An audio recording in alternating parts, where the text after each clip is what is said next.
नमस्कार मित्रांनो, कसे आहात सगळे? तुमचं ज्ञानदीप अकॅडमीच्या ऑनलाईन प्लॅटफॉर्ममध्ये सर्वांचं सहर्ष स्वागत. मला आशा आहे की तुम्ही सगळे अभ्यास करताय, व्यवस्थित प्रॅक्टिस करताय, जे आपण क्लासमध्ये घेतोय त्या सगळ्यांची रिव्हिजन करताय, तुम्हाला जे डाऊट येत आहेत ते तुम्ही विचार सोडवताय. विद्यार्थी मित्रांनो, तुम्हाला असं वाटत असेल की यार सर एवढं हे सांगतायत की मी तुम्हाला एवढं सांगतोय की नेमका हा टॉपिक कोणता आहे. हा टॉपिक जो आहे ना, आपण जो बघणार आहोत ना, तो टॉपिक आहे सिटिंग अरेंजमेंट. काय नाव आहे या टॉपिकचं? Sitting arrangement. काय? सिटिंग अरेंजमेंट म्हणजे काय? बैठक व्यवस्था. बैठक व्यवस्था म्हणजे ह्या टॉपिकमध्ये, ह्या घटकामध्ये तुम्हाला काय केलेलं असणार आहे? ह्या घटकामध्ये तुम्हाला एक तर तुम्हाला एक प्रश्नांचा संच दिलेला असणार आहे. त्या प्रश्नांच्या संचामध्ये तुम्हाला आधी भरपूर माहिती दिलेली असणार आहे. जवळजवळ 4 ओळींची असो किंवा 5 ओळींची असो किंवा 6 ओळींची असो, अशी तुम्हाला माहिती दिली जाणार आहे. त्या माहितीमध्ये तुम्हाला सांगतील की 8 लोक बसलेली आहेत. 8 लोक कदाचित एका रेषेमध्ये बसलेली असू शकतात. 8 लोक कदाचित एका वर्तुळाकार टेबलवर बसलेले असू शकतात. 8 लोक कदाचित एका चौरस म्हणजे एका आयताकृती टेबलवर बसलेली असू शकतात. 8 लोक किंवा 4 लोक ही एका किंवा 3 लोक ही एका त्रिकोणाकृती टेबलवर बसलेली असू शकतात किंवा षटकोनी टेबलवर बसलेले असू शकतात किंवा अजून सोन अशी बसलेली असू शकतात. आणि ते तुम्हाला सांगू शकतात त्या सगळ्यांची तोंड ही एका दिशेला आहेत किंवा विरुद्ध दिशेला आहेत किंवा उत्तर दिशेला आहेत किंवा दक्षिण दिशेला आहेत किंवा त्यांची तोंड ही केंद्राकडे आहेत किंवा केंद्राच्या विरुद्ध दिशेला आहेत, असं ते तुम्हाला सांगू शकतात. आणि त्याच्यावरून तुम्हाला त्या लोकांची अरेंजमेंट करायची आहे, बैठक व्यवस्था कशी आहे हे तुम्हाला सांगायचं आहे. ठीक आहे. म्हणजे मित्रांनो, हा जो घटक आहे, हा घटक तसा पाहिला तर खूप सोपा पण आहे. कसं? जर तुम्ही दिलेली माहिती ही तुम्हाला व्यवस्थित कळाली आहे, त्याच्यामध्ये तुम्हाला व्यवस्थित लॉजिक लावता येत आहे, त्याच्यामधले वेगवेगळ्या शक्यता काय असू शकतात याचा तुम्हाला विचार करता येऊ शकतो, जर तुम्हाला हा प्रश्न, हा घटक तुम्हाला चांगले मार्क मिळवून देऊ शकतो. ठीक आहे मित्रांनो, हा घटक पाहण्याआधी आपल्याला काही मूलभूत संकल्पना ह्या माहिती असायला हव्यात. जसं की तुमच्या डाव्या साईडला म्हणजे राईट साईड, तुमच्या उजव्या बाजूला, उजवी बाजू म्हणजे काय? Right side. ठीक आहे. आपला हा जो उजवा हात आहे तुमचा उजव्या हाताच्या बाजूला काय म्हणतात? राईट साईड म्हणतात. आणि तुमच्या डाव्या हाताच्या बाजूला काय म्हणतात? तर लेफ्ट साईड म्हणतात. ठीक आहे. त्याच्यानंतर जर माझं तोंड केंद्राच्या दिशेने असेल तर माझं डाव्या बाजूला कोण असणार आहे, उजव्या बाजूला कोण असणार आहे हे मला कळणं खूप गरजेचं आहे. ठीक आहे. तर आता आपण काम करूया, आपण थोडंसं बघूया नेमकं काय आहे हा सेटिंग अरेंजमेंट. बघा, तुम्हाला मी सांगितलं की हा जो घटक आहे हा तुम्हाला जवळपास तुमच्या ज्या रेग्युलेटरी बॉडीच्या एक्झाम ज्या आहेत, तुमच्या नाबार्डची असेल, त्याच्यानंतर तुमची सेबीची असेल, तुमची आरबीआयची असेल किंवा तुमची बाकी कोणत्या पण एक्झाम्स असतील रेग्युलेटरी बॉडीच्या, त्याच्यामुळे सुद्धा हा घटक विचारला जाणार आहे. त्याच्यानंतर तुमच्या बँकिंगच्या ज्या एक्झाम्स आहेत, जसं की एसबीआयची म्हणजे स्टेट बँक ऑफ इंडियाची जी पीओची एक्झाम असू द्या, क्लर्कची एक्झाम असू द्या, कोणती पण एक्झाम असू द्या, त्या एक्झाममध्ये हे ज्यावर प्रश्न 100% विचारला जातो. त्याच्यानंतर आयबीपीएसची पीओची एक्झाम असू द्या, त्याच्यानंतर तुमची क्लर्कची एक्झाम असू द्या, त्याच्यामध्ये सुद्धा या घटकावर प्रश्न विचारले जातात. त्याच्यानंतर रिजनल रुरल बँकेची परीक्षा असू द्या, त्याच्यामध्ये तुमचं पीओची परीक्षा असू द्या किंवा तुमची क्लर्कची परीक्षा असू द्या, त्यामध्ये सुद्धा ह्या घटकावर प्रश्न हे विचारले जातात. त्याच्यानंतर तुमची इन्शुरन्स म्हणजे आपले विमा सेक्टर जो आहे त्याच्या कोणत्या पण परीक्षा असू द्या, म्हणजे LIC ची परीक्षा असू द्या, NISL ची परीक्षा असू द्या, ESIC ची परीक्षा असू द्या, ह्या परीक्षेमध्ये सुद्धा ह्या घटकावर 100% प्रश्न हा असतोच. त्याच्यानंतर तुमच्या स्टाफ सिलेक्शन म्हणजे SSC ची एक्झाम असू द्या, म्हणजे कंबाईन ग्रॅज्युएट लेवलची एक्झाम असू द्या किंवा CHSL ची एक्झाम असू द्या, याच्यामध्ये सुद्धा ह्या घटकावर प्रश्न विचारले जातात. त्याच्यानंतर तुमची UPSC ची एक्झाम असू द्या, MPSC ची एक्झाम असू द्या किंवा बाकी कोणत्या पण कंबाईनची एक्झाम असू द्या, CAPF ची एक्झाम असू द्या, या सर्व एक्झाम मध्ये ह्या घटकावर प्रश्न विचारले जातात. म्हणजे सांगायचा उद्देश हा की तुमची कोणती पण परीक्षा असू द्या, ह्या परीक्षेमध्ये ह्या घटकावर प्रश्न हा विचारला जातो. ठीक आहे. परीक्षेमध्ये प्रश्न विचारण्याची काठिण्य पातळी वेगळी असू शकते किंवा अवघड विचारण्याची, एखाद्या परीक्षेमध्ये प्रश्न अवघड विचारतील, एखाद्या परीक्षेमध्ये प्रश्न सोपे विचारतील. पण मित्रांनो, ह्या घटकावर तुम्हाला IBPS ची कोणती पण परीक्षा असू द्या, त्या परीक्षेमध्ये प्रश्न हे विचारले जातातच. ठीक आहे. जर तुम्ही हा घटक खूप मनापासून केला, तुम्ही खूप चांगले प्रॉब्लेम सोडवले, तर तुम्हाला हा घटक चांगले मार्क मिळवून देईल. आणि जर तुम्हाला चांगल्या मार्कांनी पास व्हायचं असेल, तुम्हाला लवकर पास व्हायचं असेल, तर तुम्ही हे जे घटक आहेत, आता आपण ह्या लेक्चर पासून जे आपण पुढे घटक घेणार आहोत, म्हणजे जसं तुमचं पझल असेल, सिटिंग अरेंजमेंट असेल, सिलॉजिझम असेल, हे जे घटक आहेत, हे घटक तुमचे खूप चांगले असणं गरजेचं आहे. आणि हे घटक तुम्ही जर प्रॅक्टिस चांगली केली तर तुम्ही एकदम कमी वेळामध्ये सोडवू शकता. कारण की कसं आहे, हे जे आपण आतापासून जे घटक पाहणार आहोत, म्हणजे आपण जो सिटिंग अरेंजमेंट म्हणजे बैठक व्यवस्था, हा जो आपण आता घटक पाहणार आहोत, हा घटक विद्यार्थी मित्रांचा खूप टाइम घेतो. म्हणजे माझा सुद्धा स्वतःचा अनुभव असा आहे की हा घटक सोडवताना तुम्हाला टाइम द्यावा लागतो. जर तुमची माहिती मांडण्याची थोडीशी जरी चूक झाली तरी तुमचा खूप वेळ जातो. ठीक आहे, जर प्रश्न खूपच सोपा असेल आणि तो समजा बाकीच्या मुलांना 2 मिनिटांमध्ये सुटत असेल आणि जर त्या प्रश्नामध्ये तुमची थोडीशी जरी गडबड झाली, थोडीशी जरी माहिती चुकीची लिहिली गेली किंवा थोडीशी जरी माहिती चुकीची नमूद केली गेली किंवा थोडीशी जरी आकृती ही चुकीची काढली गेली, तरी तुमचा जवळजवळ 2 पेक्षा 5 ते 6 मिनिटं जास्त सुद्धा लागू शकतात. म्हणजे की याच्यामध्ये तुम्हाला तुमचं डोकं शांत असणं, त्याच्यानंतर गोष्टी कशा दिल्या आहेत त्या व्यवस्थित अनालाइज करणं, त्याच्यानंतर त्यामधून व्यवस्थित कन्क्लुजन काढणं, अनुमान काढणं, हे तुम्हाला माहिती असणं खूप गरजेचं आहे. विद्यार्थी मित्रांनो, याच्यामधून सांगायचा, तुम्हाला घाबरायचा कोणताच उद्देश माझा नाहीये. तुम्हाला फक्त एकच सांगायचं की हा जो घटक आहे हा खूप काळजीपूर्वक करा, त्याच्यानंतर याला टाइम द्या, त्याच्यानंतर याच्यावरचे जेवढे तुम्हाला गणित सोडवता येतील तेवढी तुम्ही गणित सोडवा. तुम्हाला जेवढे मागच्या वर्षीचे प्रॉब्लेम सोडवता येतील तेवढे सोडवा. जर तुम्हाला अडचण झाली तर आपण क्लासमध्ये बघूयातच. पण विद्यार्थी मित्रांनो, सगळे प्रॉब्लेम सोडवण्याआधी आपण काय करूया, आपण आधी बघूया नेमका हा घटक कोणता आहे. ओके, ठीक आहे, चला पुढे करूया. बघा, सिटिंग अरेंजमेंट. मी काय म्हटलं, सिटिंग म्हणजे काय, बैठक, आणि अरेंजमेंट म्हणजे काय, मांडणी.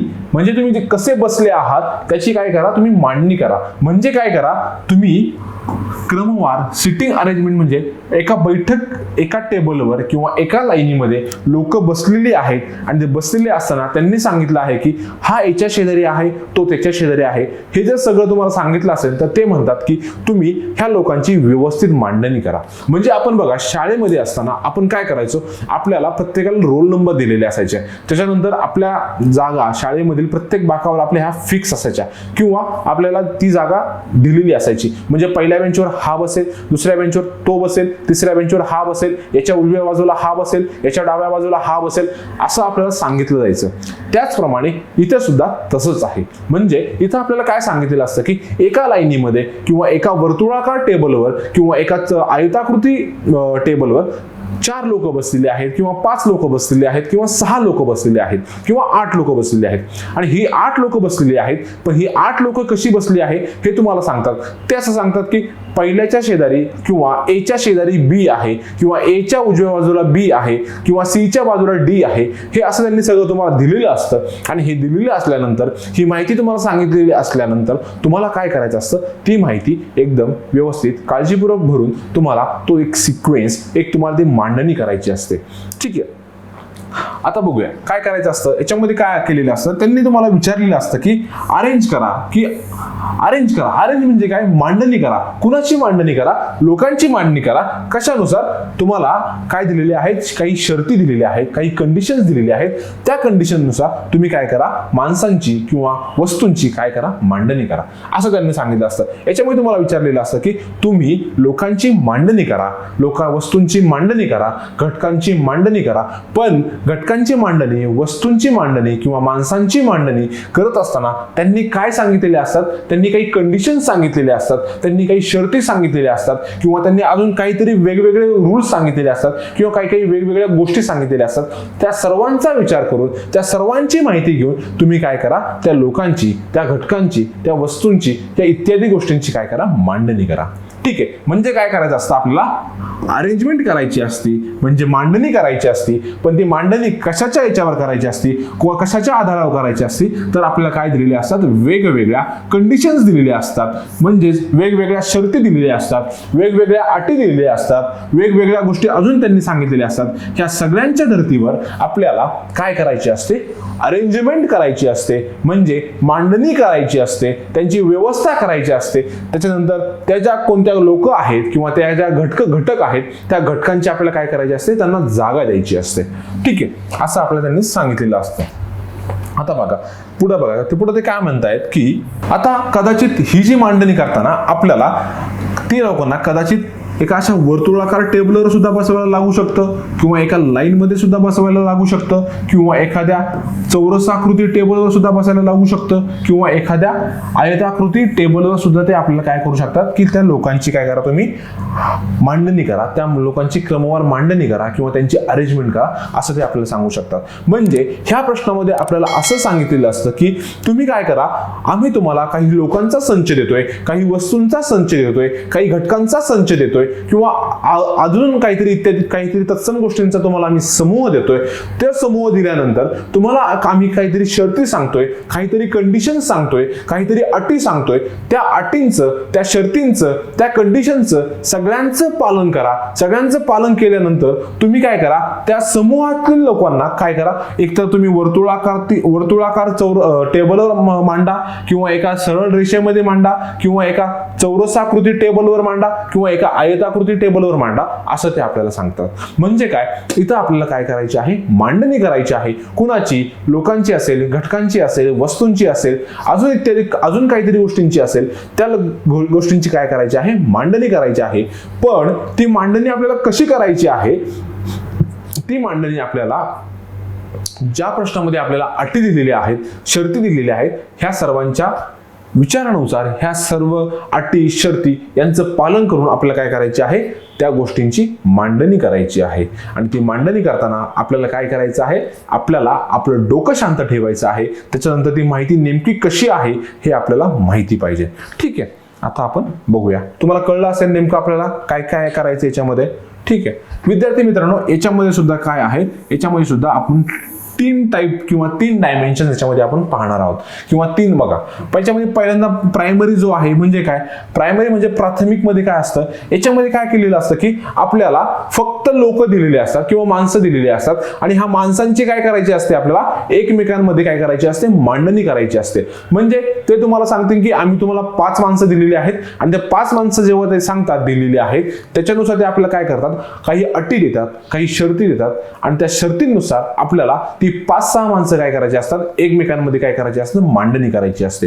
ठीक आहे, म्हणजे याच्यामध्ये काय आहे, याच्यामध्ये फक्त आपल्याला माणसांचीच अरेंजमेंट करायची असते, याच्यामध्ये फक्त आपल्याला माणसांचीच बैठक व्यवस्था करायची असते, किंवा आपल्याला जे दिलेले घटक आहेत त्याच्यामध्ये फक्त त्यांचीच मांडणी करायची असते. म्हणजे काय, याच्यामध्ये आपल्याला फक्त एकच घटक दिलेला असतो, आणि त्या एकाच घटकाची आपल्याला काय करायची असते, मांडणी करायची असते. म्हणजे ते काय म्हणतील की ABCD ही 4 लोक बसलेली आहेत, आणि ते बसलेली आहेत असं ते सांगतील, आणि ते आपल्याला सांगतील की काही खाली अटी देतील, काही शर्ती देतील, काही कंडिशन्स देतील, आणि त्या कंडिशन्सनुसार, त्या अटींनुसार आपल्याला काय करायचं आहे, त्या 4 लोकांची काय करायची आहे, मांडणी करायची आहे. ती मांडणी कदाचित आपल्याला एका वर्तुळाकार टेबलवर सुद्धा करावी लागू शकते, किंवा एका लाईन मध्ये सुद्धा करावी लागू शकते, किंवा एका चौरसाकृती टेबलवर सुद्धा करायला लागू शकते, किंवा एका आयताकृती टेबलवर सुद्धा करायला लागू शकते. म्हणजे याच्यामध्ये आपल्याला काय दिलेलं आहे, याच्यामध्ये फक्त आपल्याला एकाच गोष्टीची अरेंजमेंट करायची आहे. म्हणजेच आपल्याला फक्त लोकांचीच अरेंजमेंट करायची आहे,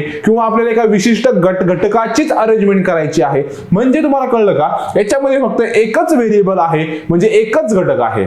हा जो प्राथमिक जो डायमेन्शन आहे, हा जो प्राथमिक प्रकार जो आहे, याच्यामध्ये फक्त आपल्याला लोकांची किंवा एखाद्या घटकाची आपल्याला काय करायची असते, अरेंजमेंट करायची असते, किंवा मांडणी करायची असते. म्हणजे याच्यामध्ये आपल्याला 2-3 घटक दिलेले असतात का, तर नाही. याच्यामध्ये आपल्याला फक्त सांगितलेलं असतं की हा एकमेव घटक आहे, आणि ह्या एकमेव घटकांचीच तुम्ही काय करा, मांडणी करा. म्हणजे याच्यामध्ये आपल्याला 2-3 घटक हे दिलेले नसतात, याच्यामध्ये फक्त आपल्याला एकच घटक दिलेला असतो. म्हणजे आपल्याला इथं फक्त एकाच घटकाची दिलेल्या अटींनुसार, दिलेल्या शर्तींनुसार, दिलेल्या कंडिशन्सनुसार काय करायची असते, तर मांडणी करायची असते.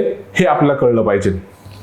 ठीक आहे, त्याच्यानंतर दुसरं बघा, दुसरं काय म्हणतायत ते, दुसरं असं म्हणतात, द्वितीय डायमेन्शन काय, दुसरा डायमेन्शन काय, याच्यामध्ये आपल्याला 2 घटक दिलेले असतात, किंवा 2 व्हेरिएबल दिलेले असतात.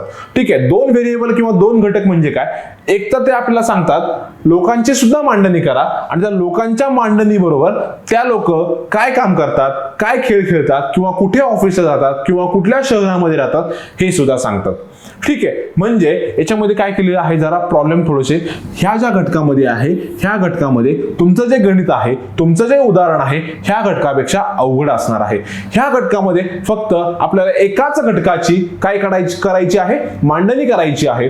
पण ह्या ज्या दुसऱ्या घटकामध्ये आपल्याला दोन घटकांची काय करायची आहे, मांडणी करायची असते. म्हणजे ह्या घटकामध्ये आपल्याला लोकांची सुद्धा मांडणी करायची असते आणि त्याच्यानंतर ती लोक काय काम करतायत, किंवा त्या लोकांना कोणता रंग आवडतो, किंवा ती लोक कोणत्या शहरामध्ये राहतात, किंवा त्या लोकांचं प्रोफेशन काय आहे, म्हणजे ते कुठे काम करतात, किंवा त्यांचं शिक्षण काय झालेलं आहे, त्याच्यानंतर त्यांना कोणता मोबाईल वापरतात, किंवा ते कोणता टीव्ही वापरतात, किंवा ते कोणता परफ्यूम वापरतात, किंवा ते कोणता सेंट वापरतात, ह्या प्रकारची तर काय दिलेली असते, माहिती दिलेली असते. म्हणजे याच्यामध्ये वरच्या प्रकारामध्ये फक्त एकाच घटकाची आपल्याला मांडणी करायची असते, पण दुसऱ्या घटकामध्ये आपल्याला एका बरोबर अजून एक घटक दिलेला असतो आणि त्या घटकाची काय करायची असते, आपल्याला मांडणी करायची असते. आणि तो घटक जो आहे, तो जो आपला पहिला माणूस जो आहे, किंवा पहिला जो घटक आहे, त्या घटकाशी काय असतो, रिलेटेड असतो. म्हणजे त्या घटकाचा आणि दुसऱ्या घटकाशी काय असतो, संबंध असतो. कळतंय तुम्हाला? म्हणजे पहिल्या घटकामध्ये आपण फक्त एकाच घटकाचा विचार करत असतो, म्हणजे आपल्याला फक्त एकाच घटकाची मांडणी करायची असते, किंवा आपल्याला जो एक माणसांचा समूह दिला आहे, त्या माणसांच्या समूहाचीच मांडणी करायची असते, किंवा दुसऱ्या एखाद्या घटकाची मांडणी करायची असते. पण दुसऱ्या प्रकारामध्ये आपल्याला माणसांचा किंवा इतर घटकांचा सुद्धा समूह दिलेला असतो आणि त्याचबरोबर त्यांच्याशी संबंधित असलेल्या दुसऱ्या घटकाचा सुद्धा आपल्याला काय करायचा असतो, मांडणी करायची असते. म्हणजे दुसऱ्या प्रकारामध्ये आपल्याला दोन घटक दिलेले असतात, दोन व्हेरिएबल दिलेले असतात आणि ते दोन व्हेरिएबल दिल्यानंतर आपल्याला काय करायचं असतं, त्यांची मांडणी करायची असते. त्यांची आपल्याला काय करायची असते, वर्तुळाकार किंवा एका रेषेमध्ये किंवा एका चौरसाकृती टेबलवर काय करायची असते, आपली त्यांची मांडणी करायची असते.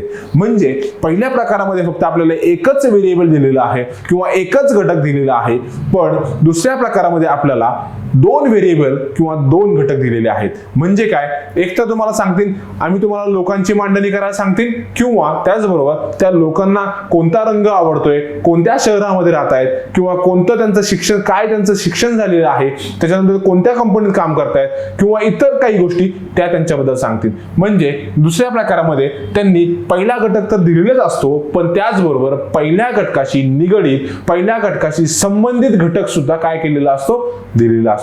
म्हणजे पहिल्या घटकामध्ये उदाहरणं ही सोप्या प्रकारची असतात आणि दुसऱ्या याच्यामध्ये थोडंसं त्याची डिफिकल्टी लेवल असो किंवा काठिण्य पातळी आहे ती वाढत जाते. आता पुढे बघूया आपण. पुढचा घटक कोणता आहे, तर पुढचा घटक आहे डायमेन्शन.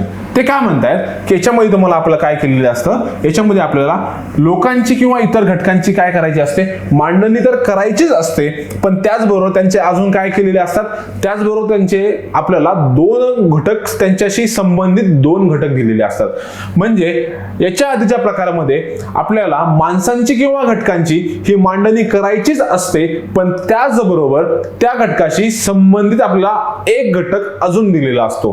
पण जेव्हा आपण तिसरा प्रकार पाहतो, त्या तिसऱ्या प्रकारामध्ये आपल्याला माणसांची अरेंजमेंट किंवा माणसांची मांडणी किंवा घटकांची मांडणी ही करायचीच असते, पण त्याचबरोबर त्या घटकाशी संबंधित आपल्याला अजून दोन गोष्टी ह्या दिलेल्या असतात. म्हणजे समजा त्यांनी आपल्याला कदाचित सांगू शकतात की तुम्ही 6 माणसांची काय करा, मांडणी करा, पण त्या 6 माणसांची मांडणी करत असताना ते आपल्याला अजून त्यांच्या रिलेटेड किंवा त्यांच्याशी संबंधित अजून दोन गोष्टी सुद्धा सांगतात, किंवा त्यांना हा कलर आवडतोय आणि त्या ह्या शहरामधून येतात, किंवा त्यांच्याकडे हा मोबाईल आहे आणि ते हे इथे काम करतात, असे आपल्याला काय सांगू शकतात, ते सांगू शकतात. त्याच्यानंतर ते आपल्याला असं सुद्धा सांगू शकतात की ही 6 लोकांचा तुम्हाला आम्ही समूह दिलेला आहे, ही 6 लोक 6 प्रकारच्या शहरामधून येतात आणि ह्या 6 प्रकारच्या शहरामधून येत असताना त्यांच्यामध्ये एकमेकांमध्ये त्यांचं रिलेशन काय आहे, त्यांचा नातेसंबंध काय आहे, हे सुद्धा सांगू शकतात.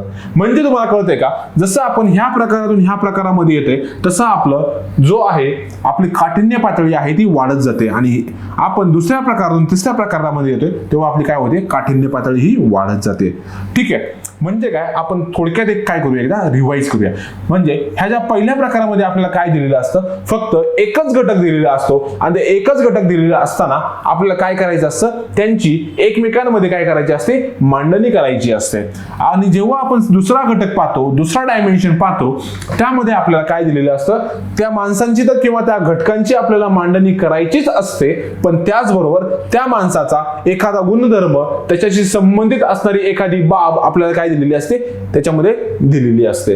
आणि जेव्हा आपण थर्ड डायमेन्शन पाहतो तेव्हा आपल्याला कळतं की याच्यामध्ये आपल्याला त्या माणसांची किंवा त्या घटक दिलेले आहेतच, पण त्या घटकाशी किंवा त्या माणसांशी संबंधित आपल्याला दोन काय दिलेले असतात, त्यांचे गुणधर्म दिलेले असतात. कदाचित ते सांगू शकतात की तो ह्या शहरामध्ये राहतोय किंवा त्याचा आवडता रंग हा आहे, किंवा तो ह्या शहरामध्ये राहतोय त्याला हा मोबाईल आवडतोय, किंवा हे असं पण सांगू शकतात की तो हा व्यवसाय, तो अमुक अमुक व्यवसाय करतोय आणि तमुक तमुक शहरामध्ये राहतोय, किंवा ते हे पण सांगू शकतात की ही 6 लोक आहेत, ही 6 लोक वेगवेगळ्या शहरामधून येत आहेत आणि ह्या 6 लोकांचं अंतर्गत जे रिलेशन आहे, अंतर्गत कौटुंबिक जे नातेसंबंध आहे ते सुद्धा सांगू शकतात.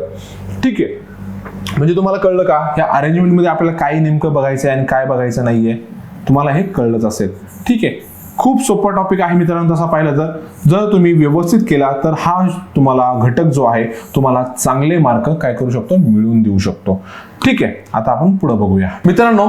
जेव्हा आपण ह्या घटकाच्या गणितांचा जेव्हा विचार करणार आहेत ना, सिटिंग अरेंजमेंट मध्ये जेव्हा आपण पाहणार आहोत ना, याच्यामध्ये आपण काय करूया, यांचे प्रकार किती पडतात ना ते पाहूया. हे बघा, याच्यामध्ये पहिला प्रकार कोणता आहे, लिनियर. लिनियर म्हणजे काय, लिनियर म्हणजे रेषीय मांडणी.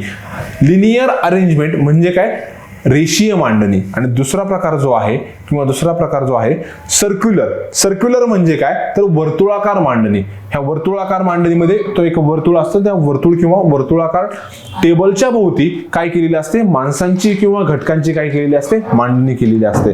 ठीक आहे, त्याच्यानंतर जे आहे आयताकृती किंवा चौरसाकृती काय केलेली असते, मांडणी केलेली असते. ठीक आहे, आपण हे सगळं बघणारच आहोत. आपण काम करू, आता पहिलं बघूया. लिनियर म्हणजे काय, रेषीय मांडणी. लिनियर म्हणजे काय, तर रेषीय मांडणी.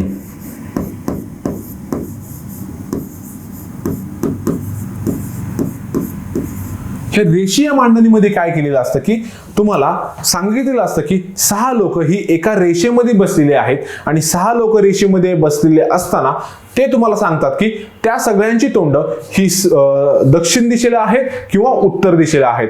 आणि हे त्यांनी सांगितल्यानंतर ते आपल्याला विचारतात की नेमका A च्या शेजारी कोण आहे, किंवा B च्या शेजारी कोण आहे, किंवा C च्या शेजारी कोण आहे, ते आपल्याला विचारतात. आणि हे सुद्धा विचारतात की ही जी टोकं आहेत, ही इकडची टोकं, ह्या 2 टोकांना कोण बसलेलं आहे, अशा टाईपचे प्रश्न असतात. आता बघा बरं का, ही जी रेषीय मांडणी आहे ना, ह्या रेषीय मांडणीमध्ये सुद्धा काय आहेत, 2 घटक आहेत. कोणता आहे, फेसिंग नॉर्थ म्हणजे ज्यांची तोंड ही उत्तर दिशेला आहेत, ज्यांची तोंड ही उत्तर दिशेला आहेत.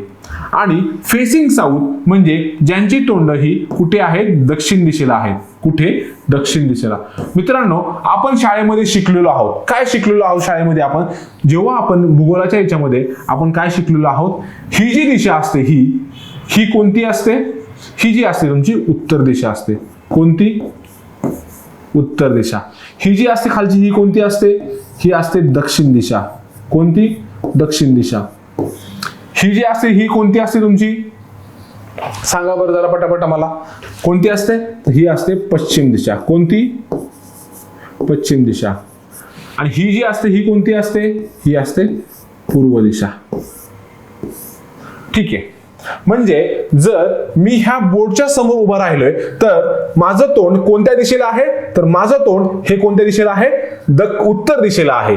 आणि जेव्हा मी तुमच्याकडे तोंड करतो तेव्हा माझं तोंड हे कुठल्या दिशेला आहे, तर हे माझं तोंड हे दक्षिण दिशेला आहे. ठीक आहे, म्हणजे दक्षिण दिशेला जर माझं तोंड असेल तर माझी डाव्या साईडला म्हणजे माझ्या उजवी साईड कोणती असणार आहे, माझा उजवा हात. आणि माझी डावी बाजू ही कोणती असणार आहे, माझा डावा हात. ठीक आहे, आणि जेव्हा मी माझ्या ह्या बोर्डकडे लक्ष असतं किंवा माझ्या ह्या डिजिटल बोर्डकडे माझं लक्ष आहे तेव्हा मी कोणत्या दिशेला माझं तोंड आहे, तर माझं तोंड हे उत्तर दिशेला आहे. माझा उजवी बाजू कोणती, माझा उजवा हात. आणि माझी डावी बाजू कोणती, माझा डावा हात.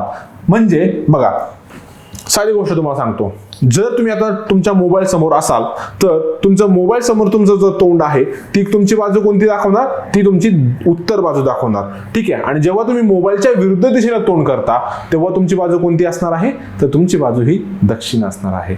म्हणजे तुम्हाला जर ही गोष्ट कळली, ही दिशांची जर तुम्हाला गोष्ट कळली तर तुम्हाला ह्या गणितामध्ये हे प्रॉब्लेम सोडवताना काहीही अडचण येणार नाही. जर तुमची ही उत्तर दिशा असेल तर तुमची ही कोणती जागा असणार आहे, ही तुमची उजवी बाजू असणार आहे आणि ही तुमची डावी बाजू असणार आहे. जर तुमची ही दक्षिण दिशा असेल तर दक्षिण दिशा असताना तुमची ही उजवी बाजू असणार आहे आणि ही डावी बाजू असणार आहे. ठीक आहे. म्हणजे याच्यामध्ये काय आहे, याच्यामध्ये तुम्हाला डावं आणि उजवं कुठे आहे हे तुम्हाला कळलं पाहिजे. ठीक आहे. आता बघा, हा जो पहिला प्रकार जो आहे, हा कोणता आहे, फेसिंग नॉर्थ. फेसिंग नॉर्थ म्हणजे काय, फेसिंग नॉर्थ म्हणजे त्याचं तोंड हे उत्तर दिशेला आहे. आणि जेव्हा उत्तर दिशेला असतं तेव्हा बघा ही डायग्राम बघा, ह्या बाणाच्या ह्या साईडची जी बाजू आहे, बाणाच्या इकडच्या साईडचा जो भाग आहे तो कोणता आहे, तो उजवा भाग आहे, राईट साईड. म्हणजे ही कोणती झाली, उजवी बाजू. आणि ही जी बाजू झाली, ही बाजू कोणती झाली, ही डावी बाजू झाली. म्हणजे ह्या बाणाच्या समोर जेव्हा मी उभं राहतो माझी उजवी बाजू ही असणार आहे उजव्या हाताकडची आणि डावी बाजू ही माझी कोणती असणार आहे, माझ्या डाव्या हाताकडची. ठीक आहे. म्हणजे जेव्हा मला कसं बघायचं, शोधायचे उजवी बाजू उत्तर दिशा कोणती आहे, हा आपला बाण आहे, हा बाणाची दिशा जेव्हा वरच्या दिशेने असते तेव्हा काय समजायचं, ही आहे उत्तर दिशा. आणि जेव्हा बाणाची दिशा ही खालच्या दिशेने असते तेव्हा समजायचं ही आहे दक्षिण दिशा. आणि जेव्हा खालच्या दिशेने असते तेव्हा मला फक्त काय करायचंय, माझं तोंड जे आहे ते डिजिटल बोर्डच्या पाठी करायचंय. म्हणजे माझी पाठ ही डिजिटल बोर्डला असली पाहिजे. तेव्हा माझा जो उजवा हात आहे ती माझी उजवी बाजू दाखवणार आणि माझा जो डावा हात आहे तो माझे काय दाखवणार, डावी बाजू दाखवणार. ठीक आहे. कळलं तुम्हाला काय म्हणजे कोणती, उत्तर आणि दक्षिण ह्या दिशा जर तुम्हाला व्यवस्थित कळल्या तर तुम्हाला उजव्या बाजूला कोण आहे आणि डाव्या बाजूला कोण आहे हे तुम्हाला 100% कळेल. ठीक आहे. तरी आपण एक काम करूया, परत पाहूया. ही जी रेषीय मांडणी जी आहे ना, ह्या रेषीय मांडणीमध्ये तुम्हाला उत्तर आणि दक्षिण ह्या दिशा नेमका कुठे आहेत हे जर तुम्हाला कळलं तर तुम्हाला हे जी गणित आहेत ही गणित तुम्हाला 100% सुटतील. म्हणजे आपल्याला एक 100% माहिती पाहिजे, उत्तर दिशा ही वरच्या दिशेने असते आणि दक्षिण दिशा ही खालच्या दिशेने असतो. म्हणजे आपण दिशा जी आहेत ह्या आकृतीद्वारे दाखवू शकतो. इकडची जी आहे ती पूर्व दिशा, इकडची जी आहे ती पश्चिम दिशा. जेव्हा तुम्हाला दिशा ह्या कोणत्या बाजूला नेमक्या आहेत हे जेव्हा तुम्हाला समजेल तेव्हा तुम्हाला हा जो गणित आहे हा 100% समजेल. म्हणजे तुम्हाला जर गणितामध्ये सांगितलं त्याचं तोंड हे उत्तर दिशेला आहे तर तुम्हाला असेही हा बाण जो आहे तो काढता आला पाहिजे. आणि हा बाण काढल्यानंतर त्याच्या उजव्या बाजूला कोण आहे, त्याच्या डाव्या बाजूला कोण आहे हे सुद्धा तुम्हाला काय करणार आहे, समजणार आहे. त्याच्यानंतर तुम्ही जेव्हा तुम्हाला जर सांगितलं असेल एखाद्या व्यक्तीचं तोंड हे काय आहे, दक्षिण बाजूला आहे, तर बाणाची दिशा ही खालच्या बाजूने असणार आहे. आणि या बाणाच्या खालच्या बाजूने दिशा असल्यानंतर त्याची उजवी बाजू कोणती आणि त्याची डावी बाजू कोणती हे तुम्हाला माहिती असलं पाहिजे. जेव्हा बाणाची दिशा ही खालच्या दिशेने असते तेव्हा डावी बाजू ही असते आणि उजवी बाजू ही असते. आणि जेव्हा बाणाची दिशा ही वरच्या बाजूने असते म्हणजे लोकांची तोंड ही जेव्हा उत्तर दिशेने असतात तेव्हा त्याची उजवी बाजू ह्या दिशेला असते आणि डावी बाजू कुठे असते, ह्या दिशेला असते. आणि जेव्हा लोकांची तोंड ही दक्षिण दिशेला असतात म्हणजेच बाणाची बाजू कुठे असणार आहे, खाली असणार आहे. आणि जेव्हा बाणाची बाजू खाली असणार आहे तर त्याचं डाव्या बाजूला कोण असणार आहे, डावी बाजू कुठे असणार आहे तर इकडे असणार आहे. आणि विरुद्ध उजवी बाजू कुठे असणार आहे, इथं असणार आहे. मित्रांनो, ही जी डायग्राम आहे ही डायग्राम तुमच्या पेपरमध्ये, तुमच्या वहीमध्ये ही असलीच पाहिजे. जेव्हा तुम्हाला ह्या दोन डायग्राम तुमच्या वह्यांमध्ये पक्क्या होतील, तुमच्या डोक्यामध्ये पक्क्या होतील, तेव्हा तुम्हाला ही जी रेषीय मांडणी जी आहे ह्या रेषीय मांडणीवर कसा जरी प्रश्न आला तरी तुम्हाला तो सुटणार आहे. ठीक आहे विद्यार्थी मित्रांनो, आपण खूप हळूहळू घेतोय आणि खूप शांतपणे घेतोय. तुम्हाला मी एक गोष्ट 2-2, 3-3 वेळा समजून सांगतोय. त्यामुळे विद्यार्थी मित्रांनो, ही ज्या गोष्टी आहेत ह्या डोक्यामध्ये खूप पक्क्या करा. बघा, परत सांगतो, रेषीय मांडणीमध्ये आपल्याला असं सांगितलेलं असतं की काही लोकांची तोंड ही उत्तर दिशेला आहेत आणि काही लोकांची तोंड ही दक्षिण दिशेला आहे असं त्यांनी सांगितलेलं असतं. तेव्हा आपल्याला नेमकी डावी बाजू कोणती, उजवी बाजू कोणती हे आपल्याला माहिती असायला हवं. जेव्हा तुम्हाला सांगितलं सांगितलेलं असतं उत्तर दिशा. उत्तर दिशा म्हणजे बाणाची दिशा ही कुठे असणार आहे, वरती असणार आहे. आणि जेव्हा तुम्हाला सांगितलेलं असतं दक्षिण दिशा, तेव्हा बाणाची बाजू ही खालच्या दिशेला असणार आहे, बरोबर. आणि जेव्हा बाणाची बाजू ही वरच्या दिशेला असते म्हणजे कोणती दिशा आली, ही उत्तर दिशा आली. आणि उत्तर दिशा जेव्हा असते तेव्हा मला सांगा उजवी बाजू कुठे असते, उजवी बाजू इथं असते. आणि डावी बाजू कुठे असते, इथं असते. लेफ्ट म्हणजे काय, डावी बाजू. आणि राईट म्हणजे काय, तर उजवी बाजू. ठीक आहे. आणि जेव्हा एखाद्या व्यक्तीचं तोंड हे दक्षिण दिशेला आहे तेव्हा ही बाणाची बाजू ही खालच्या दिशेने असते. आणि जेव्हा बाणाची बाजू ही खालच्या दिशेने असते तेव्हा मला सांगा डावी बाजू कुठे असणार आहे आणि उजवी बाजू कुठे असणार आहे. जर तुम्हाला ह्या दोन आकृती आहेत, ह्या दोन आकृती तुम्हाला व्यवस्थित जर समजल्या तर तुम्हाला मी सांगतो तुमचा हा रेषीय मांडणीमधला जो प्रश्न आहे तो चुकण्याचे चान्सेस आहे, चुकण्याच्या ज्या आहेत प्रोबॅबिलिटी आहे ती खूप कमी होणार आहे. म्हणजे तुम्हाला काय कळलं की साऊथ दिशा म्हणजे दक्षिण दिशा म्हणजे नेमकी कोणती दिशा, उत्तर म्हणजे नॉर्थ म्हणजे नेमकी कोणती दिशा, उजवं म्हणजे नेमके कोणत्या बाजूला, डावं म्हणजे नेमके कोणत्या बाजूला. ह्या चार गोष्टी जर तुम्हाला व्यवस्थित समजल्या तर तुम्हाला मित्रांनो हा जो गणित आहे, ह्या रेषीय मांडणीमधली जी गणित आहेत ती तुम्हाला सोडवण्यास तुम्हाला तक्रार येणार नाही किंवा तुम्हाला अडचण येणार नाही. त्यामुळे मित्रांनो नेमकं उत्तर दिशा म्हणजे नेमकी कोणती दिशा, दक्षिण दिशा म्हणजे नेमकी कोणती दिशा, दक्षिण दिशा जर दिली असेल तर उजवी बाजू कोणत्या बाजूला येईल, त्याच्यानंतर डावी बाजू कोणत्या बाजूला येईल, हे जर तुम्हाला व्यवस्थित कळलं तर तुम्हाला हा प्रॉब्लेम जो आहे, ही गणित जी आहे ही तुम्हाला 100% सुटणार आहेत. ठीक आहे. बघा परत एकदा बघा, जेव्हा आपलं तोंड हे उत्तर दिशेला असतं तेव्हा आपली उजवी बाजू ही असते आणि डावी बाजू ही असते. आणि जेव्हा आपलं तोंड हे दक्षिण दिशेला असतं म्हणजे साऊथ दिशेला असतं तेव्हा आपली डावी बाजू ही असते आणि आपली उजवी बाजू ही असते. ठीक आहे मित्रांनो, हे ज्या गोष्टी आहेत ना हे डोक्यामध्ये एवढ्या पक्क्या करून ठेवा ना, तुम्हाला रात्री झोपेतून जरी उठवलं तरी तुम्हाला ह्या गोष्टी सांगता आल्याच पाहिजे. ओके मित्रांनो, आपण रेषीय मांडणी पाहिलं. रेषीय मांडणीमध्ये दोन गोष्टी पाहिल्या, कोणत्या, ज्याचं तोंड काय आहे उत्तर दिशेला आहे आणि एकाचं तोंड काय आहे साऊथ दिशेला आहे म्हणजे दक्षिण दिशेला आहे. जर एखाद्याचं तोंड हे उत्तर दिशेला असेल की म्हणजे नॉर्थ दिशेला असेल तेव्हा उजवी बाजू कोणती असते आणि डावी बाजू कोणती असते हे आपण पाहिलेलं आहे. आणि जर एखाद्या व्यक्तीचं तोंड हे दक्षिण दिशेला असेल तर नेमकी बाजू डावी बाजू कोणती आणि उजवी बाजू कोणती हे सुद्धा आपण पाहिलं आहे. ठीक आहे, आता पुढचं बघूया. सर्क्युलर. ठीक आहे, एक काम करू, एक मिनिट, आपण हे तुम्हाला समजलंय व्यवस्थित की नेमकं लिनियर कोणती आहे, रेषीय मांडणी म्हणजे नेमके काय आहे, फेसिंग नॉर्थ म्हणजे काय आहे ते तुम्हाला कळलं असेल. हे बघा मित्रांनो, याच्यामध्ये कसं असतं ना, याच्यामध्ये तुम्हाला सांगते की ABCD ही अशी 5 लोक आहेत आणि ही 5 लोक काय आहेत, ही 5 लोक एका रेषेमध्ये बसलेली आहेत आणि ह्या सगळ्यांची तोंड जी आहेत ही कुठल्या दिशेला आहेत, ही उत्तर दिशेला आहेत. म्हणजे असं जर त्यांनी सांगितलं असेल तर मी पहिल्यांदा काय करणार आहे, एक रेष काढणार आणि हे रेष काढल्यानंतर मी काय करणार, 5 जागा फिक्स करणार, 1 2 3 4 आणि 5. ठीक आहे, ह्या 5 जागा मी फिक्स केल्या. त्यांनी मला काय सांगितलंय, त्यांनी मला असं सांगितलं की ही 5 लोक काय आहेत, ही 5 लोक कोणत्या दिशेला तोंड केलेलं आहे, त्यांनी उत्तर दिशेला तोंड केलेलं आहे. म्हणजेच त्यांनी नॉर्थ दिशेला काय केलेलं आहे, तोंड केलेलं आहे. जेव्हा त्यांनी मला सांगितलंय नॉर्थ दिशेला किंवा उत्तर दिशेला तोंड केलं आहे तेव्हा बाणाची दिशा ही कोणत्या बाजूला येणार आहे, बाणाची दिशा ही वरच्या बाजूला येणार आहे. ठीक आहे, आणि वरच्या बाजूला ही बाणाची दिशा येणार आहे. ठीक आहे, आता मला सांगा ह्या बाणाची दिशा वरच्या बाजूला आहे तर मला सांगा ह्या बाणाची उजवी बाजू कोणती असणार आहे, उजवी बाजू साधी गोष्ट ही इकडची असणार आहे आणि डावी बाजू कोणती असणार आहे, ही असणार आहे. ठीक आहे, आता हा बाण पहा बरं का, आता हा बाण पहा किंवा ही जागा पहा. आपल्याला काय सांगितलेलं आहे की ही सर्व व्यक्तींची तोंड ही कुठल्या दिशेला आहेत, तर ही सगळ्या लोकांची तोंड ही उत्तर दिशेला आहे म्हणजेच नॉर्थ दिशेला आहे. ठीक आहे, असं त्यांनी आपल्याला सांगितलेलं आहे. तर मला सांगा ही जी व्यक्ती आहे किंवा ही जी जागा आहे ह्या जागेचं तोंड कुठं असणार आहे, उत्तर दिशेला असणार आहे. उत्तर दिशेला म्हणजे वरच्या दिशेला, आणि वरच्या दिशेला जर तोंड असेल तर मला सांगा याची उजवी बाजू कोणती असणार आहे, तर उजवी बाजू ही असणार आहे आणि याची डावी बाजू कोणती असणार आहे, ही असणार आहे. आता ह्या व्यक्तीचं बघा, ह्या व्यक्तीचं तोंड कुठल्या दिशेला आहे, उत्तर दिशेला आहे. उत्तर दिशेला जेव्हा तोंड असतं तेव्हा आपल्याला काय माहिती आहे, आपण बाणांची दिशा कोणत्या दिशेला घेतो, ही वरच्या दिशेला घेतो आणि वरच्या दिशेला घेतल्यानंतर याची उजवी बाजू ही असणार आहे आणि याची डावी बाजू ही असणार आहे.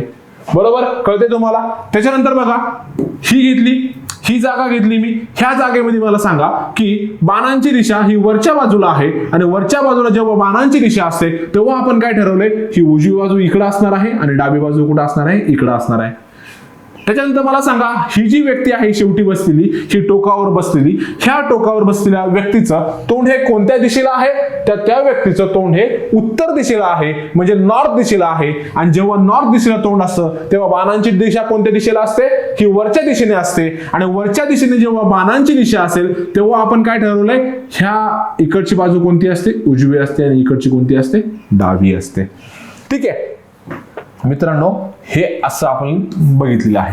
आपण काय करू, अजून एक थोडंसं बघूया, अजून एक थोडंसं सोपं बघूया, नेमकं कसं अजून सोपं करता येईल. आपल्याला काय करायचंय, आपल्याला दिशा ह्या समजून घ्यायच्या आहेत. दिशा ह्या समजून घेतल्यानंतर त्या दिशेची उजवी बाजू कोणती, डावी बाजू कोणती, हे काय करायचं आहे, आपल्याला समजून घ्यायचं आहे. मित्रांनो जेव्हा तुम्हाला ह्या गोष्टी समजतील ना, तेव्हा तुम्हाला सांगतो मी, गणित कसं पण येऊ द्या, हे तुम्हाला काय आहे, समजणारच आहे. आता एक काम करूया, त्यांनी आपल्याला काय सांगितले, P Q R S आणि T अशी 5 लोक एका रेषेमध्ये बसलेली आहेत. आणि ही 5 लोक एका रेषेमध्ये बसलेली असताना त्या सर्वांची तोंड ही कुठल्या दिशेला आहेत, तर दक्षिण दिशेला आहेत. ठीक आहे, आता मला सांगा बरं का, आपण काय करतो, एक रेष मारून घेतली, त्याच्यानंतर ह्या 5 जणांच्या काय केल्या, मी जागा हे घेऊन घेतल्या, 2 4 आणि 5. ठीक आहे, त्यांनी आपल्याला असं सांगितलेलं आहे. मला सांगा, त्या सर्वांची तोंड ही कुठल्या दिशेला आहेत, त्या सर्वांची तोंड ही दक्षिण दिशेला आहेत, म्हणजे साऊथ डायरेक्शनला आहेत. म्हणजे मग काय झालं, बाणांची दिशा कुठे असणार आहे, तर खाली असणार आहे. कुठं असणार आहे, खाली असणार आहे. ठीक आहे, जेव्हा बाणांची दिशा खाली असते तेव्हा आपल्याला काय करायचं, आता शोधायचंय याची नेमकी उजवी बाजू कोणती. जेव्हा बाणांची दिशा खाली असते मला सांगा, तेव्हा ह्या बाणांची डावी बाजू कोणती असणार आहे, डावी बाजू ही असणार आहे. आणि याची उजवी बाजू कोणती असणार आहे, ही असणार आहे. बघा, जेव्हा बाणांची दिशा खाली असते तेव्हा आपण काय ठरवलं की आपण आपली दिशा कुठं असते पाहिजे, ह्या बोर्डच्या विरुद्ध दिशेला. म्हणजे माझी पाठ कुठं असली पाहिजे, ह्या बोर्डच्या मागे. म्हणजे आता माझी ही कोणती झाली, ही डावी बाजू झाली, बरोबर की नाही, ही डावी बाजू आली. आणि ही माझी कोणती झाली, ही उजवी बाजू झाली, बरोबर की नाही, ही उजवी बाजू इकडे आली. आता बघा ही जागा बघा, बाणांची दिशा ही कुठल्या दिशेला आहे, ही खालच्या दिशेला आहे. जेव्हा बाणांची दिशा ही खालच्या दिशेला असते तेव्हा मला कळते माझी डावी बाजू कुठं असणार आहे, ही इकडं असणार आहे. आणि उजवी बाजू कुठं असणार आहे, इकडं असणार आहे. आता इकडं बघा, ही जागा बघा, ह्या जागेमध्ये माझी डावी बाजू कुठं असणार आहे, इकडं असणार आहे. आणि उजवी बाजू कुठं असणार आहे, इकडं असणार आहे. इकडं बघा, याची माझी डावी बाजू इकडं असणार आहे आणि उजवी बाजू कुठं असणार आहे, इकडं असणार आहे. त्याच्यानंतर इथे पहा, याची उजवी बाजू इकडं, डावी बाजू इकडं असणार आहे आणि उजवी बाजू इकडं असणार आहे. मित्रांनो तुम्हाला कळलं का, हे मी एवढं का घेतोय, कारण की जर तुम्हाला उजवं आणि डावं हे जर कळलं, तुम्हाला त्याच्यानंतर दक्षिण आणि उत्तर नेमकं काय आहे हे कळलं, तर तुम्हाला ही गणितं काय आहे 100% सुटणार आहेत. आता आपण काय करू, अजून एक पुढचं बघूया नेमकं काय आहे बघा. मित्रांनो आतापर्यंत आपल्याला काय सांगितलं होतं, आतापर्यंत आपल्याला असं सांगितलं होतं, किंवा आतापर्यंत आपण जे बघितलं तेव्हा आपल्याला काय सांगितलं होतं, आतापर्यंत आपल्याला काय सांगितलं होतं की 4 लोक असतील किंवा 5 लोक असतील, त्या एकमेकांची दिशा काय आहे, एकाच दिशेला आहे. म्हणजे त्या सगळ्यांची तोंड ही एकतर उत्तर दिशेला आहे किंवा दक्षिण दिशेला आहेत. विद्यार्थी मित्रांनो, कधी कधी पेपरमध्ये आपल्याला काय सांगतात की एका लाईन मध्ये किंवा एका रेषीय मांडणीमध्ये 5 लोक बसलेली आहेत, त्याच्यामधील 3 लोकांची तोंड ही उत्तर दिशेला आहेत आणि त्याच्यामधील 2 लोकांची तोंड ही दक्षिण दिशेला आहेत. तर अशा लोकांची मांडणी आपण कशी करणार आहोत ते बघूयात आपण. समजा आपल्याला काय सांगितलं की ABC ही जी लोक आहेत, ABCD ही 5 लोक आहेत आणि ह्या 5 लोकांमध्ये 3 लोकांची काय आहे, तोंड ही एकतर उत्तर दिशेला आहेत आणि 2 लोकांची तोंड ही दक्षिण दिशेला आहेत. मला सांगा, सपोज मी काय करतो, ही जी शेवटची 2 लोक आहेत टोकावरची, त्या टोकावरच्या लोकांची तोंड जी आहेत ना ती काय आहेत, आपल्या दक्षिण दिशेला आहेत असं मी मानतो. म्हणजे यांची तोंड कुठं आहेत, दक्षिण दिशेला आहेत. मित्रांनो आता साधी गोष्ट सांगतो तुम्हाला, मला सांगा हा जो जागा आहे हा कुठे बघतोय, हा दक्षिण दिशेला बघतोय, म्हणजे हा खाली बघतोय. म्हणजे याच्या बाणांची दिशा कुठे असणार आहे, खाली असणार आहे. म्हणजे याची डावी बाजू कोणती असणार आहे, याची डावी बाजू ही इकडे असणार आहे आणि याची उजवी बाजू कुठे असणार आहे, इकडे असणार आहे. ठीक आहे. आता पुढचा बघा, हा जो आहे हा कुठे पाहतोय, हा उत्तर दिशेला पाहतोय. उत्तर दिशेला पाहतोय म्हणजे ह्या बाणांची दिशा कुठे असणार आहे, वरती असणार आहे. आणि जेव्हा बाणांची दिशा वरती असते तेव्हा मला सांगा उजवी बाजू कुठे येते, उजवी बाजू ह्या बाजूला येते आणि डावी बाजू कुठे येते, ह्या बाजूला येते. मित्रांनो फरक समजून घ्या. जेव्हा त्याचं तोंड खाली असतं तेव्हा डावी बाजू इकडं असणार आहे आणि उजवी बाजू कुठं असणार आहे, इकडं असणार आहे. आणि जेव्हा वरती पाहतो म्हणजे हा उत्तर दिशेला पाहतो तेव्हा त्याची उजवी बाजू इकडं असणार आहे आणि डावी बाजू इकडं असणार आहे. ठीक आहे. याची पण काय आहे, ही झाली उजवी बाजू आणि ही झाली डावी बाजू, ही झाली उजवी बाजू आणि ही झाली डावी बाजू. आणि हा जो शेवटचा जो आहे हा शेवटचा कुठे पाहतोय, हा शेवटचा दक्षिण दिशेला पाहतोय. म्हणजे बाणांची दिशा ही खालच्या दिशेला आहे आणि जेव्हा बाणांची दिशा ही खालच्या दिशेला असते तेव्हा मला सांगा ही जी बाजू आहे इकडची ही डावी होते आणि ही जी बाजू आहे इकडची ही कोणती होते, उजवी होते. ठीक आहे. कळलं? मला आशा आहे की तुम्हाला ह्या गोष्टी ज्या आहेत ह्या 100% कळलेल्या असतील. मित्रांनो आपण जे आता पाहिलं आहे हे तुम्ही एकदा अभ्यासा, तुम्ही एकदा हा परत व्हिडिओ पहा किंवा तुम्ही हे परत एकदा बघा, नेमकं उजवी बाजू कोणती आहे, डावी बाजू कोणती आहे हे तुम्ही स्वतःहून करा. एकदा तुम्ही स्वतःहून ह्या गोष्टींचा सराव करा. तुम्ही स्वतःहून ठरवा की उजवी बाजू कोणती, डावी बाजू कोणती, उत्तर दिशा कशी ओळखायची, दक्षिण दिशा कशी ओळखायची हे तुम्ही स्वतःहून ठरवा. ठीक आहे. आपण काय करू, याच्या पुढचा जो प्रकार आहे तो आपण काय करू पुढच्या लेक्चरमध्ये बघूया. धन्यवाद. थँक्यू.